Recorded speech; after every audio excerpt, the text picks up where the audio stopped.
आज की वीडियो में हम लोग सेल्फ ज्वाइन का सेकेंड पार्ट का क्वेश्चन सॉल्व करने वाले हैं। ठीक है, तो फर्स्ट पार्ट में हमने 9 तक क्वेश्चन सॉल्व किया था। इस पार्ट में हम लोग 9 के बाद वाला यानी 10 नंबर वाला क्वेश्चन सॉल्व करेंगे। उससे जितना भी आप बचा हुआ है वो सारे क्वेश्चन आज की वीडियो में हम लोग सॉल्व करने वाले हैं। ठीक, तो हम यहाँ से ये क्वेश्चन ले लेते हैं, ये वाला 10 नंबर वाला, इसे हम कॉपी करेंगे। ठीक है, कॉपी करने के बाद हम आ जाते हैं अपने पेन पे और यहाँ पे हम इसे क्वेश्चन को समझते हैं। ठीक है, तो क्वेश्चन क्या कह रहा है, write a query of table data EMP name and managers hire date if a employee was hired before 1982। Query लिखिए जिसमें एम्प्लॉय का नेम, मैनेजर्स का हायर डेट और एम्प्लॉय जो कि हायर्ड हुआ था 1982 से पहले। तो इस क्वेरी को हम कैसे लिखेंगे, तो पहले तो हमें यह लिखना है सेलेक्ट। ठीक है, एम्प्लॉय के लिए, एम्प्लॉय नेम के लिए E1.ename। ठीक है, और मैनेजर्स हायर डेट के लिए E2.hire date। ठीक है, हायर डेट। अब इतना लिखने के बाद हम टेबल का नेम लिखेंगे फ्रॉम EMP E1। ठीक है, कॉमा EMP E2। ठीक है, ये लिखने के बाद हम अब कंडीशन लगाएंगे। ठीक है, तो कंडीशन लगाने के लिए क्या करते हैं, हम वेयर लिखते हैं। वेयर लिखने के बाद E1.mgr, ठीक है, इक्वल टू E2.employ नंबर। ठीक है, उसके बाद अब बारी आती है कि ये वाला चीज, ये एम्प्लॉय वाज हायर्ड बिफोर 1982। ठीक है, तो ये चीजें हम कैसे करेंगे, तो हम यहाँ पे लिखेंगे एंड लिखने के बाद एम्प्लॉय के लिए, तो एम्प्लॉय के लिए E1.hire date, okay, hire date before 1982। ठीक है, तो यहाँ पे हम ये वाली एरो देंगे। ठीक है, ये वाला सिंबल, और उसके बाद हम यहाँ पे लिखेंगे 1 Jan 1982। ठीक है, तो ये क्वेश्चन हमारा सॉल्व हो चुका है। ठीक है, अब नेक्स्ट क्वेश्चन हम सॉल्व करते हैं। तो नेक्स्ट क्वेश्चन सॉल्व करने के लिए हम आ जाते हैं यहाँ पे और क्वेश्चन को कॉपी करते हैं, और कॉपी करने के बाद हम आते हैं और यहाँ पे हमने पेस्ट करना है। ठीक है, इसको इरेज करते हैं और उस क्वेश्चन को पेस्ट करेंगे और फिर हम इसका सॉल्व करेंगे। ठीक है, तो ये क्वेश्चन क्या बोल रहा है, write a query of table data EMP name and managers hire date. Okay, ये वाला तो हम अभी ले चुके हैं, ये क्वेश्चन सॉल्व नहीं करना है, हमें ये वाला करना है। ठीक है, तो कॉपी करते हैं, कॉपी करने के बाद यहाँ पे आते हैं, कंट्रोल Z पे प्लेस करते हैं, control V। Okay, write a query of table data EMP name and managers commission, COMM commission है यहाँ पे। ठीक है, if a employee works as a salesman and manager works in a department 30। Query लिखिए जिसमें employee का name, managers का commission, if employee काम कर रहे हैं एज ए सेल्समैन के तौर पे and manager works in the department 30, और मैनेजर जो है वो डिपार्टमेंट 30 में काम कर रहा है। ठीक है, तो इसे हम कैसे लिखेंगे, तो इसे लिखने के लिए पहले तो हम सेलेक्ट लिखते हैं, सेलेक्ट। ओके, अब हम एम्प्लॉय टेबल का डेटा, तो E1.employ का नेम, ठीक है, E-name। ओके, कॉमा देंगे, कॉमा देने के बाद मैनेजर्स कमीशन। ठीक है, तो मैनेजर्स के लिए E2.commission, COMM। ठीक है, if a employee works as a salesman. अब नेक्स्ट काम क्या करेंगे, यहाँ पे हम फ्रॉम देंगे, फ्रॉम देने के बाद यहाँ पे हम नीचे EMP E1, ठीक है, E1 देन EMP E2 लिखेंगे। 2 लिखने के बाद हम यहाँ पे कंडीशन लिखेंगे। ठीक है, कंडीशन लिखने से पहले हम लिखते हैं यहाँ पे वेयर लिखने के बाद हम यहाँ पे लिखते हैं e1 डॉट mgr, ठीक है। इसके बेसिस पे मैं mgr और e2 में एम्प्लॉय नंबर, ठीक है, इन दोनों के बेसिस पे हम ये डेटा को निकालेंगे, ठीक है। और नेक्स्ट काम क्या करते हैं, यहाँ पे हम अब यहाँ पे देखिए if employee works as a salesman, ठीक है, तो employee works as a salesman, ठीक है, तो उसके लिए हम यहाँ पे एंड लिखेंगे, ठीक है। एंड लिखने के बाद एम्प्लॉय के लिए हम क्या करते हैं, यहाँ पे e1 dot job equal to salesman, ठीक है, comma, okay, and managers works in the department 30। उसके बाद फिर हम यहाँ पे एंड लिखेंगे। मैनेजर के लिए हम यहाँ पे e2 डॉट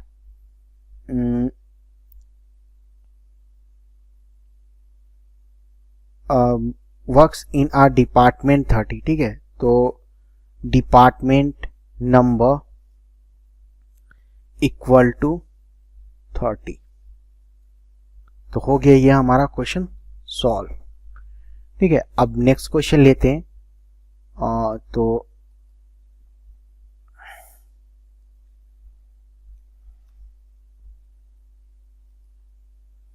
इसको हम इरेज करेंगे।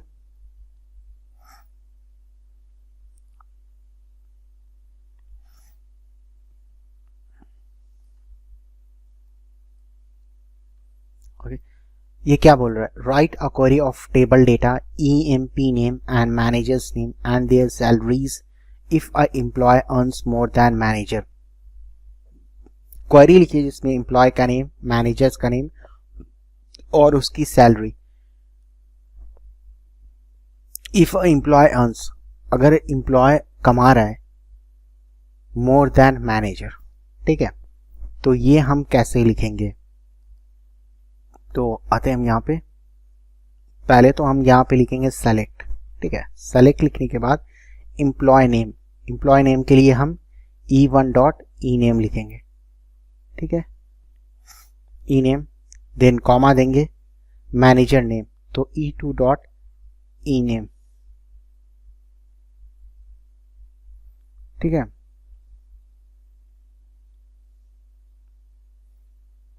ई नेम और एंड देयर सैलरीज, ठीक है, तो यहाँ पे e1 dot salary comma e2 dot salary, ठीक है। अब नेक्स्ट काम क्या करेंगे, हम किस टेबल से डेटा ले रहे हैं, फ्रॉम EMP यानी एम्प्लॉय टेबल E1, ठीक है, कॉमा EMP E2, ओके। अब हम कंडीशन लगाएंगे, तो उससे पहले हम लिखते हैं वेयर लिखने के बाद E1 dot E1 dot mgr, okay, equal to E2 dot employee number, ठीक है। अब एंड देयर ये क्या बोल रहा है, and their salaries if employee earns more than manager, okay, तो ये वाला if employee earns more than manager, इसके लिए क्या करेंगे, इसके लिए नीचे आएंगे और यहाँ पे हम लिखेंगे and E1 dot salary and E2 dot salary employee earns more than manager, ठीक है। तो ये इस तरफ हो जाएगा। तो इस क्वेश्चन को हमने सॉल्व कर लिया है। अब हम नेक्स्ट क्वेश्चन सॉल्व करेंगे। क्वेश्चन लेते हैं हम,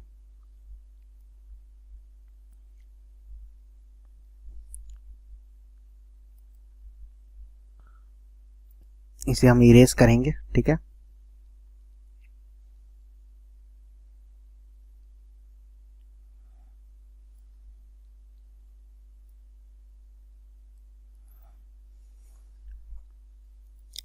write a query of table data, EMP name and hire date, manager's name and hire date if a manager was hired before employee.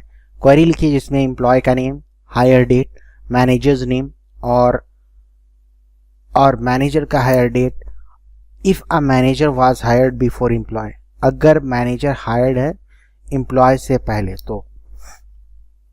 तो कैसे लिखेंगे हम इसे? पहले तो हम यहाँ पे सेलेक्ट लिखते हैं, सेलेक्ट। ओके, सेलेक्ट लिखने के बाद एम्प्लॉय का नेम, तो E1 डॉट ई नेम, ठीक है, कॉमा, ठीक है, और एंड हायर डेट, ठीक है, तो E1 डॉट हायर डेट, ठीक है, हायर डेट, फिर कॉमा देंगे E2 डॉट ई नेम, ठीक है, E2 डॉट हायर डेट, ठीक है, हायर डेट एंड मैनेजर्स हो गया यहाँ पे मैनेजर का नेम और मैनेजर हायर डेट। अब नेक्स्ट काम क्या होगा, यहाँ पे कौन से टेबल से हम डेटा ले रहे हैं, तो फ्रॉम EMP E1, ठीक है, कॉमा EMP E2, ठीक है।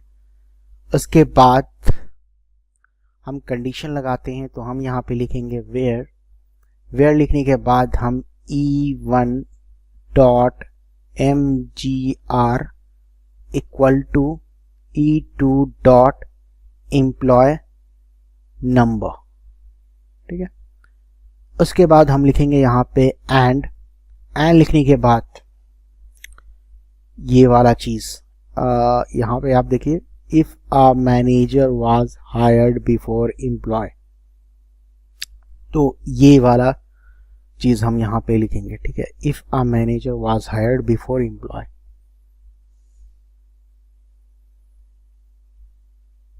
ओके, तो E1 डॉट हायर डेट और E2 डॉट हायर डेट बोल क्या रहा है, if a manager was hired before employee, अगर मैनेजर हायर्ड है एम्प्लॉय से पहले, तो ये भाई ऐसे हो जाएगा, इसलिए कि ये जो है बोल रहा है ना कि मैनेजर हायर्ड है employee, if a manager was hired before employ.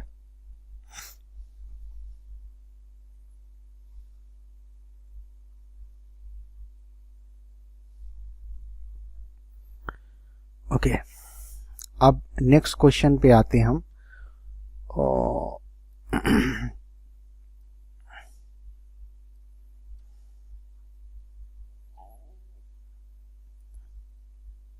इसे हम इरेज करेंगे।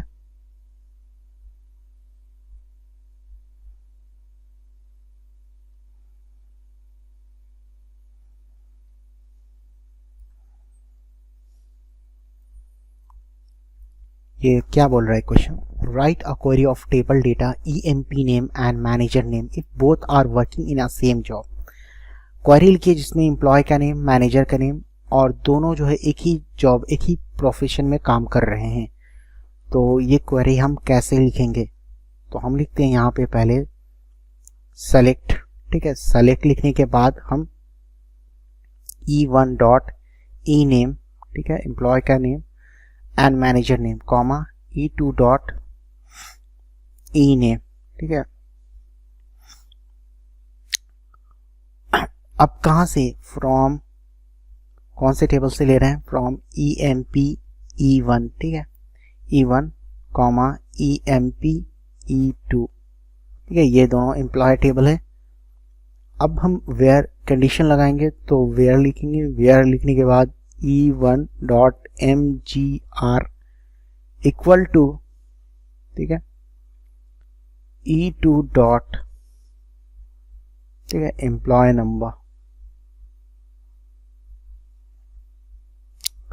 ये दोनों कॉलम होंगे, मैंने पहले भी आपको बताया था कि ये दोनों जो है ये कॉलम इंटीजर होते हैं, ठीक है, इन्हीं की बेस पे हमें डेटा आता है। उसके बाद एंड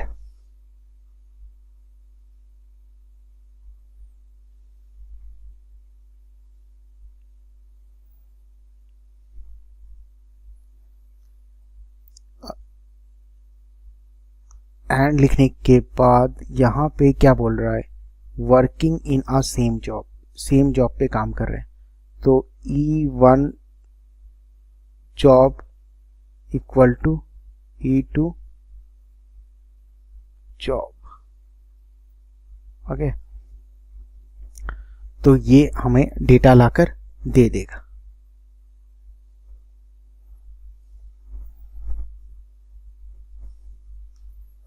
नेक्स्ट क्वेश्चन हम सॉल्व करते हैं, इससे पहले हम यहां देख लेते हैं।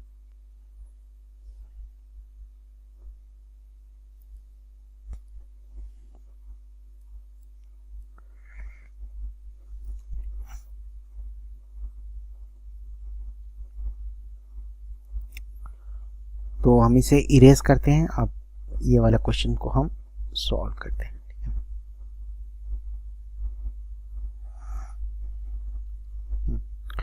ये क्वेश्चन क्या बोल रहा है, write a query of table data EMP name and manager name if a manager is working as actual manager. Query लिखी जिसमें एम्प्लॉय का नेम, मैनेजर का नेम, इफ अ मैनेजर काम कर रहा है वर्किंग एज एक्चुअल मैनेजर के तौर पर। ठीक है, तो इस क्वेरी को हम कैसे लिखेंगे, ये तो पहले तो हम जानते हैं कि हमें सेलेक्ट लिखना है। ठीक है, एम्प्लॉय टेबल के लिए एम्प्लॉय का name E1 dot E name, ठीक है, E नेम, देन मैनेजर के लिए comma E2 dot E name if a manager working as actual manager. ठीक है, तो अब हम यहाँ पे फ्रॉम लिखेंगे, from EMP E1 comma EMP E2। ठीक है, एंड उसके बाद हम आते हैं नीचे और यहाँ पे हम वेयर लिखते हैं। वेयर लिखने के बाद E1 डॉट EMP। ठीक है, ओके, यहाँ पे EMP नहीं, यहाँ पे MGR होगा। ठीक है, यहाँ पे कंडीशन लगा रहे हैं ना हम, तो MGR equal to E2 dot employee number. ठीक है, अब if manager is working as actual manager. ठीक है, यहाँ पे ये वाला चीज देखिए, if a manager is working as actual manager. ठीक है, तो where E1 dot MGR E2 dot employee number. उसके बाद यहाँ पे हम लिखेंगे एंड लिखने के बाद मैनेजर इज वर्किंग एज, तो मैनेजर, अब मैनेजर के लिए क्या लिखते हैं हम लोग, E2 dot job equal to manager NAGER। Okay, तो ये हो गया क्वेश्चन हमारा सॉल्व। ठीक है, नेक्स्ट क्वेश्चन लेते हैं और उसको सॉल्व करते हैं। ठीक है,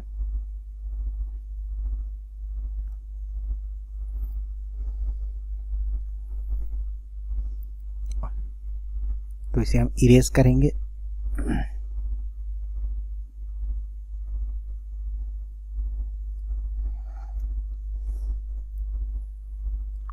ये क्वेश्चन क्या बोल रहा है, write a query of table data employee name and manager name along with their actual annual salaries if an employee works in a department 10-20 and manager's salary is greater than the employee's salary। Query लिखे जिसमें employee का name, manager का name, उसकी annual salary, if employ जो work कर रहे हैं वो डिपार्टमेंट 10-20 में और मैनेजर सैलरी जो है वो ज़्यादा है एम्प्लॉय से। ठीक है, तो इस क्वेरी को हम लिखेंगे कैसे। ठीक है, तो अब हम लिखते हैं यहाँ पे सेलेक्ट लिखते हैं। सेलेक्ट लिखने के बाद एम्प्लॉय का नेम, तो एम्प्लॉय का नेम के लिए E1, ओके बहुत सड़ गया है, इतना सड़ा नहीं, E1 डॉट E नेम। ठीक है, E नेम यानी एम्प्लॉय का नेम, एंड मैनेजर नेम के लिए कॉमा देंगे E2 डॉट E नेम। ठीक है, ये मैनेजर का नेम हो गया। And along with their annual salaries, annual salary के लिए क्या करेंगे हम 12 से मल्टीप्लाई करेंगे, तो E1 डॉट सैलरी इंटू 12, ठीक है। अब यहाँ पे कॉमा देंगे और फिर हम मैनेजर की annual salary E2 dot salary, ठीक है, कॉमा मल्टीप्लाई 12, ठीक है। तो ये हो गया। अब नेक्स्ट काम क्या करेंगे हम, फ्रॉम कहाँ से ले रहे हैं, तो फ्रॉम EMP E1 से, ठीक है, EMP E1 comma EMP E2, ठीक है। उसके बाद हम क्या करेंगे, कंडीशन लगाएंगे। तो कंडीशन लगाने के लिए हम लिखते हैं वेयर लिखने के बाद हम क्या करते हैं, वेयर लिखने के बाद हम E1 डॉट MGR, ठीक है, MGR equal to E2 dot employee number, ठीक है, एम्प्लॉय नंबर। उसके बाद हम यहाँ पे लिखते हैं एंड क्यों लिखते हैं, कि हमें कंडीशन को बढ़ाना है, ठीक है। तो एनुअल सैलरीज हो गया if works in the department 10 and 20, ठीक है।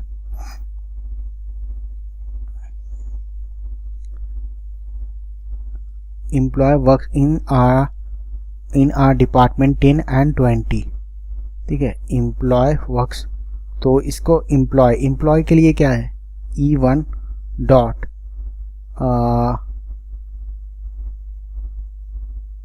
जॉब, यहाँ पे E1 वर्क्स इन डिपार्टमेंट 20, तो इसको हम ऐसे ना लिखेंगे, जॉब नहीं लिखेंगे, इसको हम E1 डॉट डिपार्टमेंट नंबर। और जब भी ये दो चीज़ें होती हैं ना, यानी कि दो जब वैल्यू होता है, यानी कि 10 और 20 होता है, तो उसके साथ हम इन का यूज़ करते हैं, ठीक है, इन लिखते हैं, इन लिखने के बाद हम 10, 20, ओके। अब नेक्स्ट हम मैनेजर की बात करते हैं। ये तो एम्प्लॉय की हुई है, तो ये E1 हमने लिख दिया, ठीक है। अब हम मैनेजर की बात करते हो, manager salary is greater than employee salary, ठीक है। तो हम फिर से आते हैं यहाँ पे एंड लिखते हैं, and E2 dot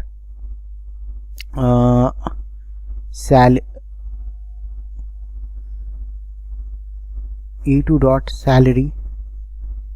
salary is greater than employee salary, ठीक है। तो E1 डॉट सैलरी, तो ये क्या बोला है, manager salary is greater than employee salary. तो इस तरफ हो जाएगा, ठीक है।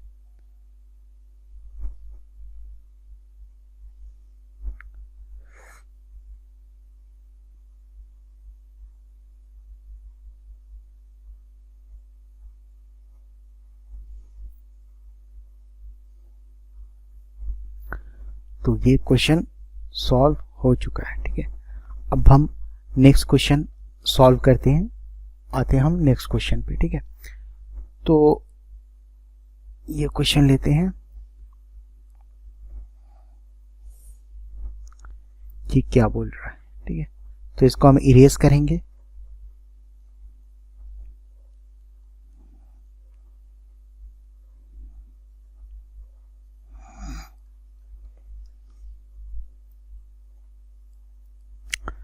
write a query of table data, employees name and manager's designation for all the employees। Query लिखिए जिसमें एम्प्लॉय का नेम, मैनेजर का डेजिग्नेशन सभी एम्प्लॉय के लिए होने चाहिए। तो इसको हम कैसे लिखेंगे, तो इसको लिखने के लिए हम यहाँ पे लिखते हैं, पहले तो हम सेलेक्ट लिखेंगे, ठीक है। सेलेक्ट लिखने के बाद हम एम्प्लॉय का नेम, ठीक है, एम्प्लॉय का नेम लिखने के लिए E1 डॉट ई नेम, ठीक है, याद कर लें आप, कॉमा मैनेजर डेजिग्नेशन, मैनेजर के लिए E2, ठीक है, डेजिग्नेशन तो यानी कि जॉब, ठीक है, जॉब। एंड अब यहाँ पे क्या करेंगे, यहाँ पे हम नीचे फ्रॉम लिखेंगे, फ्रॉम लिखने के बाद यहाँ पे हम फ्रॉम लिखने के बाद यहाँ पे EMP यानी एम्प्लॉय टेबल EMP E1 लिखेंगे, ठीक है। E1 लिखने के बाद कॉमा देंगे EMP E2, ठीक है। इतना हटा हुआ नहीं, ज़्यादा थोड़ा हटा हुआ E2, ठीक है। अब यहाँ पे लिखने के बाद हम नीचे आते हैं और यहाँ पे कंडीशन लिखेंगे, तो उससे पहले हम वेयर लिखते हैं, वेयर के बाद हम कंडीशन लगाते हैं, ठीक है। वेयर E1.mgr, ठीक है, mgr इक्वल टू E2.एम्प्लॉय नंबर, ठीक है। ये लिखने के बाद क्या होगा कि आपको सारा का सारा डेटा जो है वो डेटा शो कर देगा, ठीक है। एम्प्लॉय का नेम और मैनेजर का डेजिग्नेशन। नेक्स्ट क्वेश्चन हम लेते हैं।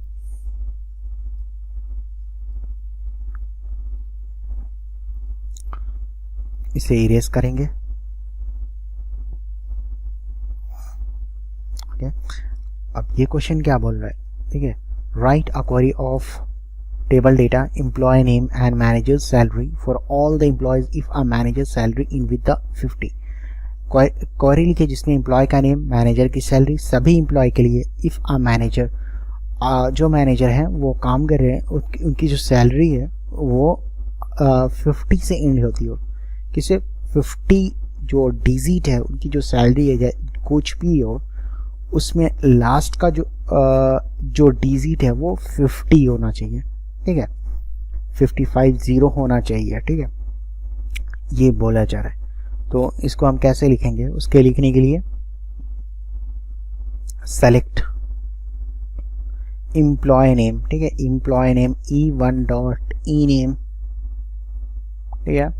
Then manager salary comma manager salary, manager की सैलरी के लिए E2.salary, ओके। अब नेक्स्ट काम क्या करेंगे, हम यहाँ पे लिखेंगे किस किस टेबल से डेटा लेना चाहते हैं, तो फ्रॉम EMP E1, ठीक है, comma EMP E2, okay. Then हम कंडीशन लगाएंगे, तो उसके लिए हम लिखेंगे यहाँ पे वेयर लिखने के बाद हम यहाँ पे लिखते हैं E1.mgr इक्वल टू E2.एम्प्लॉय number, okay, employee number. And अब हम बात करेंगे ये इस चीज़ की, ये if manager salary in with the 50, ठीक है। तो ये हम कैसे करेंगे, एंड अब मैनेजर के लिए क्या है, E2.salary, ओके, इतना लंबा नहीं लिखना है, E2.salary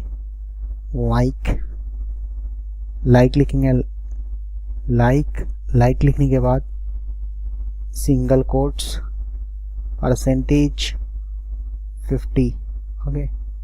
तो क्या होगा कि जो मैनेजर की सैलरी एंड्स होती हो 50 से, वो हमें सारा का सारा मैनेजर का नेम और सैलरी दे देगा, ठीक है।